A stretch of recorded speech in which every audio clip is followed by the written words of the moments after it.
और अब खबर राजनीतिक वर्णमाला पढ़ाने वाले समाजवादी पार्टी के कार्यकर्ता फरहाद की करेंगे, जिन पर पीडीए पाठशाला में A for Akhilesh, D for Dimple और एम फॉर मुलायम पढ़ाने को लेकर एफ से अब एफआईआर दर्ज कर ली गई है। जी हां, शिक्षा के नाम पर बच्चों को राजनीति का ककाहारा पढ़ाने वाले फरहाद गाड़ा पर अब बच्चों को राजनीति का सिलेबस पढ़ाने पर किसने कार्रवाई की, हमारी इस रिपोर्ट में देखिए।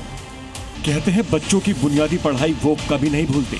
ये बात अखिलेश यादव की पार्टी के नेता फरहाद गाड़ा बखूबी जानते हैं। तभी तो समाजवादी सिलेबस पार्टी हित में बच्चों को पढ़ाई गई।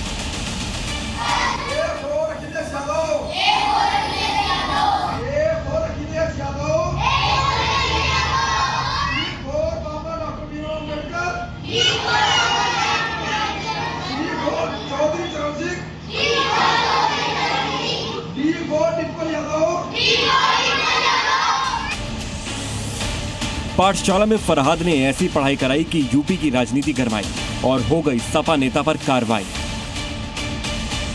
थाना कोतवाली देहात पर एक अभियोग पंजीकृत हुआ है, जिसके बारे में अवगत कराना है कि फरहाद आलम गाड़ा द्वारा अनाधिकृत रूप से पीडीए पाठशाला चलाई जा रही थी और इसमें बच्चों को जो पढ़ाया जा रहा था उनके द्वारा एक टिप्पणी की गई, जिससे कुछ लोगों की भावनाएं आहत हो गई।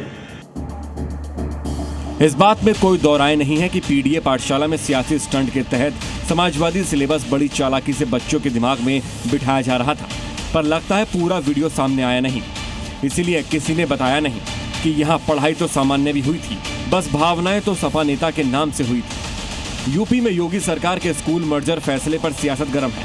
ऐसे में समाजवादी पार्टी इसे भुनाने में जुटी है। पर गौर करने वाली बात यह है कि पीडीए की पाठशाला में नर्सरी के बच्चों को ABCD के नए मतलब बताकर उन्हें राजनीतिक लड़ाई का हिस्सा बनाया जा रहा है।